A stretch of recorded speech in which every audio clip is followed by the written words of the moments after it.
there, I'm Reverend Natalie with Kansas Proxy Marriage, and I'm here today to teach you how to fill out the online marriage application for the state of Kansas.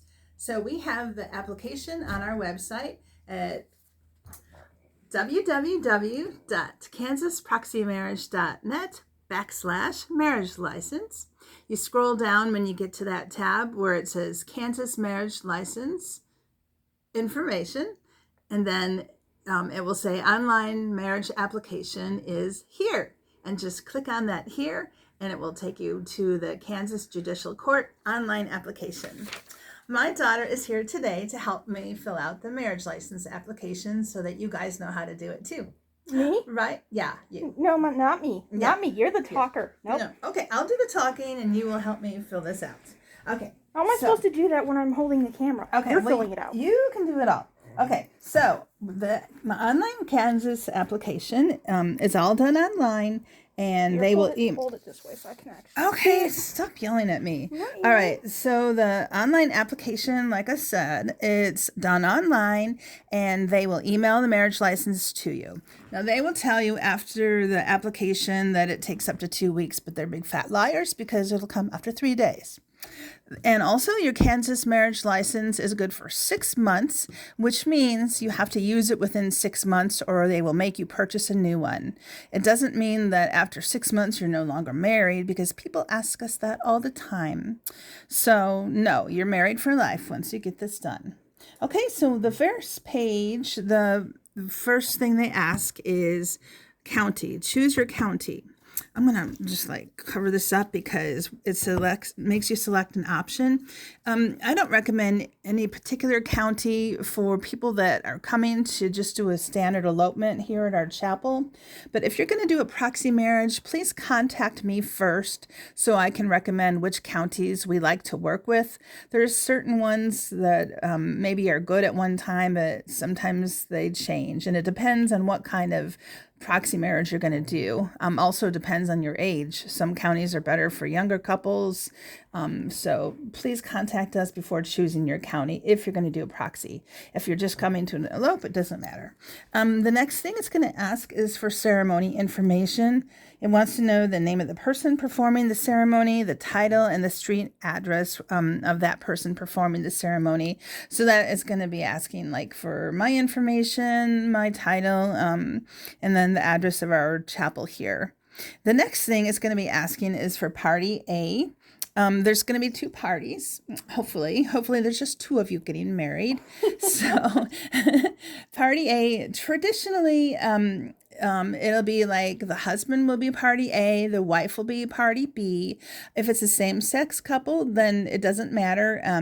So generally that's how it's done. Not that it really matters anyway. No, it doesn't. But if you look online, they always have party A have a blue background and party B has a pink one. So that's how they show it online anyway. So the first thing they're going to ask you for party A is to enter your date of birth. Enter your date of birth here. So hopefully you will know that information. If you don't know that information, put all 9s. So anything that requires numbers on this application, if you don't know the numbers, like social security number or something like that, you can put all 9s in. So put your date of birth. And then the next question is, select this box if you are under the age of 18 years old. Very few people have to do that. Most people are over the age of 18. If you are under the age of 18, you have to select that box. You have to put an email address where they will email you a consent of marriage for the minor form. And then you have to put the name of your mother or guardian and your father or guardian if applicable. They will email you a form that you have to give to your parent or your guardian, and they have to consent to the marriage. This form has to be taken to a notary public, and the notary has to sign, has to watch them sign and then notarize that form, and that form gets turned back into the courthouse. When you're making your application, if you are under the age of 18, and you have not received this form within like a couple days of applying, make sure you do contact the courthouse for this form. Sometimes they forget to send it, and it can really delay the whole application process. By the way, don't get married if you're under the age of 18. You're entirely too young. Okay, so, and then it's going to ask if Party A, in case you're the one that's Party A, if all living parents or guardians have consented, and then yes or no, or emancipated, or if they're deceased. And if you don't know, like if maybe you don't know who, like the father is, or something, you only have to have like the mother's consent. And then it has you select the label that will appear on your marriage license. So bride or groom or spouse. So you can choose anything that you want. This will also be on your certified. So just choose what you want to be called. I'm just checking something here really quickly. Okay, yeah. Yep, so that's just that little tiny part if you're under the age of 18. Okay, so the papers make this look a lot bigger than it probably is online. Exactly. It's a really quick application. It's not as big as it looks. I just printed it off in pretty large font so you could see easily. Okay, so once you've selected the title that you want to be called, and generally, by the way, the same-sex couples are called spouse, but the brides and grooms like that particular title. It's going to ask for your legal name, your first and your middle, and your last name. Suffix, for people that don't know, would be like the third or the fourth or the fifth or the sixth. When you're named after your dad, and you're the second or the third, that's what the suffix. Or senior or junior, right? Well, yeah. Very smart. I didn't even think about that. Senior or junior. Yes. Or doctor, maybe. Okay. Last name prior to first marriage, if different. Generally, this applies to the girl. Like if before your first marriage, like your maiden name. That would be your maiden name, okay? So then it will ask for your birthplace, the state where you were born. That's maybe not where you're living right now. So whatever state you were born in. And then residence. Residence is different than birthplace a lot of times because it's where you're living right now, not necessarily where you were born. Oh, they could be in the same place. It just depends. Maybe you had a poor upbringing and you wanted to get as far away from your birth state as possible. Oh, my goodness. I know. County, it's not country, everybody. It's county. The difference between a county and a country is an R. There's no R in there. So this is county, the county where you're living currently. And then city, the city where you live right now. And then it's going to ask just some brief information about your parents. Your father's name prior to your first marriage. What the heck? Why would his name prior to the first marriage? His name doesn't change. Your dad's name isn't okay, so your dad's name. If you don't know who your dad is, just type unknown. Okay, and it will also ask for your dad's birthplace, like what state he was born in as a baby. Again, if you don't know who your dad is, just type unknown. If you leave it blank and don't write anything in, the courthouse is going to call you and you're going to freak out thinking, why are they calling me? Am I arrested? Because people have asked me that too. Are they calling me because I'm arrested? No, you're not. You're just going to get asked where they were born.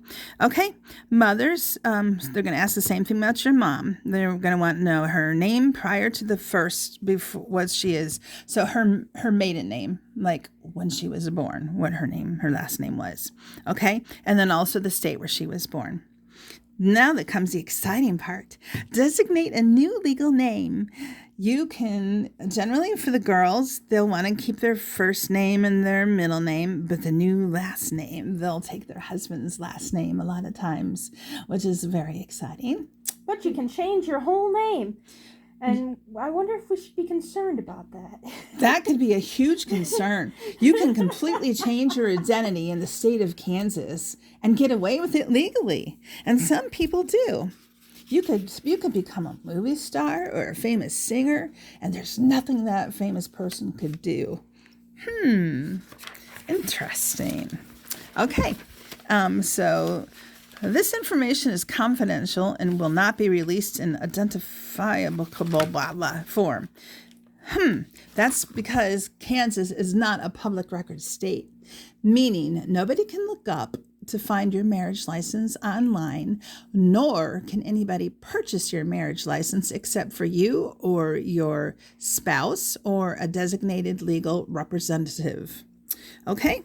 What are we on here? Oh, we're only on page 2, and I've done all this talking. Oh, for God's sakes. We're already 10 minutes in. Oh, my God. Okay, let's hurry up. Party A, marriage number. So it's going to ask how many people you've married ahead of time. A lot of people, this will be their first marriage.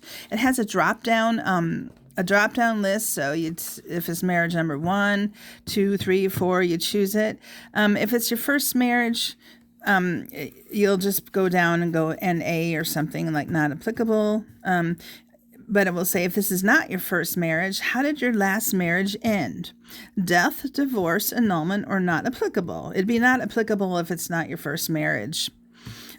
I don't know why they don't have murder on here in case you killed your spouse, but that's just not an option in Kansas. So I guess that's a good thing. It'll ask date marriage ended. If you don't remember, it's okay to put 99/99. Same social security number. If you don't know it, put all 9s. If you know it, that's fine. Just put that in. Next, it's going to ask, oh, this is where it gets so nosy. Who cares? It'll ask Hispanic origin. If you're not, you can put yes, no, unknown, whatever. Whatever you are, just pick it. Yeah, race, the same kind of thing. Choose your race or unknown, whatever you want to do. Same with education. This is just all those category questions everybody always wants to know because they're nosy. What is this asking us? A doctorate? Do we have a doctorate? Why does it want to know that? Oh, yeah. It's part of the education. It's part of the education. You know what? What if we just said that we had a doctorate even if we didn't even graduate? I think that'd be fun. I wonder if they would even bother to check it. I know. I was just going to say, would they even bother? You know what? Choose doctorate. Let's just do that. And then also it'll ask your gender. And then that's that. And then you'll start the whole thing over with Party B. So I'm not going to go through that because you already know how to do Party A. Party B is just the other person. So don't repeat all the information or else it will have you marry yourself. And yes, they have done that before. And then the person calls me panicked. I married myself and I don't even like myself. So yes, all of that stuff. And then at the end of it, let's see. Yeah, we're doing all that same junk gun and on all the category stuff. Did I tell them they already you be prepared because you have to pay at the end of the application for the thing? No, you have not mentioned yet, and I assumed you were just waiting till we reached the end of the application. Don't start the application unless you're prepared to pay for it because you have to do that as the last step. And it's $85 plus some kind of little processing fee. It comes to about $87. And they take debit and credit cards, all of them. So just. I thought it was $87.50. I thought it was $85. Or was it $85.50? I don't know. It's about $87. Then they ask these weird questions, like you have to click that you agree that you've read the AIDS brochure, which they like gave out in the 80s, and it's still on there. So you don't have to read it. Who cares? Just say you agree. Because if you don't agree, you're not going to get your marriage license. And then it's going to ask who the application was made by, Party A or Party B. Just check whichever one of you did it. It's going to have you write your email address, and this is where they're going to email the marriage license to. Email only this below this. What are they? Oh, the waiver of 3 days. Fill out this below question if you're requesting a 3-day waiver to get your marriage license immediately instead of having the 3-day waiting period that Kansas requires. The only people that request this is military that are being deployed or if you're on your deathbed. Otherwise, really don't request this because it gets hand-walked to a judge and, they don't really like doing that. They don't like getting out of their chairs and having to walk to the chamber. So let's not bother the judge unless it's really important. Okay? Then they have you check. They have you review everything. By the way, everybody asks me, how do we sign for this? This is pretty much, you read this junk here. Please read the following. And then right here is where you sign. You check a box to agree that you're electronically signing this document, and you check it for both of you. So one person can basically be signing for the both of you. which is kind of, I don't know. I don't know about that, but That's why we always require consent. yes, we always require consent. That we can prove that the other party consented, because otherwise you just marry like, Brad Pitt or some rich person and without their knowledge, and bingo, you're well, anyway, never mind. And then by entering your full name, you are agreeing to sign this document. So you click the box and then you just type in both your names. And then contact information is, this is just your residence again. But yeah, so just do all that and start it again with current street address for party B. And easy enough to do with all of that. If you're marrying someone incarcerated, you can always put your own address as well. Yeah, you don't have to put the prisons. That's, just put your own address, because half the time they're going to be released to you anyway. So, and then it has you do a review, reviewing all of this information here, blah, blah, blah, blah, blah. Select here to agree agree that you read the aid stuff, which you didn't, and I don't blame you, because I sure don't want to either. And then it has you look at everything like that, and then finally it takes you to a third-party page where you pay that lovely fee, and then it will email you a receipt that you paid, and it will email the courthouse a receipt as well. And then after 3 business days, you will have the marriage license emailed to you. It'll come from whatever county you applied in, and then it comes from the county clerk at kansascourts.org. And they will send you other attachments as well, which you don't need. Basically, it's just the marriage license that you need. Wish you forward to us, and then we will do everything with that. So, ta-da! How easy was that? If you have any questions, you can always email us or call us. And on our email address, by the way, is yourmagicalday@outlook.com. Yes, yourmagicalday@outlook.com. And I usually respond pretty quickly. Phone number? Phone number, 816-673-6106. Don't call my husband, because he knows nothing. All right, you guys, have a great day. Bye.